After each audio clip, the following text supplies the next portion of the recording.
করলো ভাই। পাকিস্তানের সাথে টেস্ট সিরিজ জেতার পর আমরা আশা করছিলাম যে ইন্ডিয়ার সাথে আমরা ভালো একটা লড়াই করব এবং ম্যাচ একটি হলেও জিতবো, যেখানে আমরা দুইটা টেস্ট ম্যাচে কিন্তু ইন্ডিয়ার সাথে হেরে গেলাম। যদিও কিন্তু আমাদের সুযোগ ছিল সেকেন্ড টেস্ট ম্যাচটা ড্র করার। সেকেন্ড টেস্ট ম্যাচে কিন্তু আমরা সবাই জানি 2 দিন কিন্তু টানা বৃষ্টি হয়েছিল এবং 2 দিন কিন্তু খেলা বন্ধ ছিল। এবং পরবর্তীতে চতুর্থ দিন এবং পঞ্চম দিন, এই দুটো দিনে আমরা ইন্ডিয়ার সাথে একটা লড়াই করে কিন্তু ম্যাচটাকে ড্র করতে পারতাম। তো এখানে অনেক ইন্ডিয়ান বাইরে এসে বলবে যে তোরা বেটা খেলা পারস না, খালি সুযোগ পাইলে খালি ইন্ডিয়ারে দোষ দাস। ইন্ডিয়ারে দোষ দিই না ভাই, শোনেন। ইন্ডিয়া আইসিসির কাছ থেকে সুবিধা পায় বেশি, যেখানে অন্যান্য দেশ সেই সুবিধাগুলো পায় না। এবং ইন্ডিয়ার সুবিধা পাওয়াটাও স্বাভাবিক, কারণ ইন্ডিয়া হলো সবচেয়ে ধনী একটি ক্রিকেট বোর্ড এবং ইন্ডিয়া কিন্তু আইসিসিকে বেশি টাকা প্রদান করে। সেহেতু আইসিসি কিন্তু ইন্ডিয়াকে একটু সুবিধা বেশি দেবে। তো আমরা সেখান থেকেই কিন্তু বলি ইন্ডিয়া একটু সুবিধা বেশি পায়। ইন্ডিয়া অন্যান্য দেশকে এইভাবে হারিয়ে দেয় সুবিধা নিয়ে।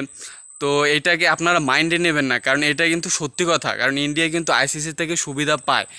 অন্যান্য দেশের তুলনায় কিন্তু ইন্ডিয়া একটু বেশি প্রায়োরিটি পায় কিন্তু আইসিসির থেকে। এবং এটা কিন্তু আমরা বারবার দেখেছি, বিশ্বকাপেও দেখেছি এবং অন্যান্য যত ম্যাচ আছে সেখানে কিন্তু আমরা এটা দেখেছি। তো এটা আশা করিনি বাংলাদেশ সেকেন্ড টেস্ট ম্যাচটা ড্র করতে পারতো, যদি তারা একটু ঠেকিয়ে খেলতো, একটু ইনিংসে থাকতো, তাহলে কিন্তু খেলাটাও শেষ হতো না। সেকেন্ড ইনিংসটা সেখানে কিন্তু একদম ঝরঝরায় আউট হয়ে গেছে, সব নামছে আর আউট হয়ে গেছে। এটা কোনো কথা? যদি ঠেকায় যদি দিনটাকে শেষ করতে পারতো তাহলে কিন্তু ম্যাচটা ড্র হতো। এবং এটা কিন্তু বুদ্ধিমানের কাজ, আমি এর জন্যই বলতেছি।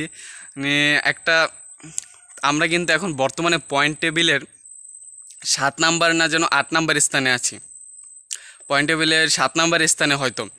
তো আমাদের নিচেই কিন্তু পাকিস্তান এবং আমাদের উপরে কিন্তু নিউজিল্যান্ড। তো আমরা কিন্তু পাকিস্তানকে হারানোর পর একটা স্বপ্ন দেখছিলাম, বুকের ভিতরে একটা স্বপ্ন জাগছিল যে আমরা হয়তো বা টেস্ট চ্যাম্পিয়নশিপ ফাইনাল খেলতে পারবো। এবং ইন্ডিয়াকে যদি আমরা হারিয়ে দিতাম না, তাহলে কিন্তু আমরা ফাইনালে চলে যেতাম। এবং শ্রীলঙ্কা যে খেলাটা দিছে নিউজিল্যান্ডের সাথে, ওইটা দেখার পর আশা ভরসা সব শেষ। নিউজিল্যান্ডকেও কিন্তু তারা একদম দুইটা ম্যাচ হারিয়ে কিন্তু এখন পয়েন্ট টেবিলে তারা তৃতীয় স্থানে। 1 নম্বরে ইন্ডিয়া, 2 নম্বরে অস্ট্রেলিয়া এবং 3 নম্বরে কিন্তু শ্রীলঙ্কা। এবং শ্রীলঙ্কার কিন্তু সুযোগ আছে ইন্ডিয়ার সাথে টেস্ট চ্যাম্পিয়নশিপ ফাইনাল খেলার। তো দেখা যাক কারা ফাইনাল খেলে এবং টেস্ট চ্যাম্পিয়নশিপ ম্যাচটি কারা জিততে পারে। তো আশা ছিল, যেহেতু বাংলাদেশ তো সেটা করতে পারেনি, এখন চোখ থাকবে টি-20-র উপরে। তো দেখা যাক টি-20-তে বাংলাদেশ ভালো কিছু করতে পারে কিনা।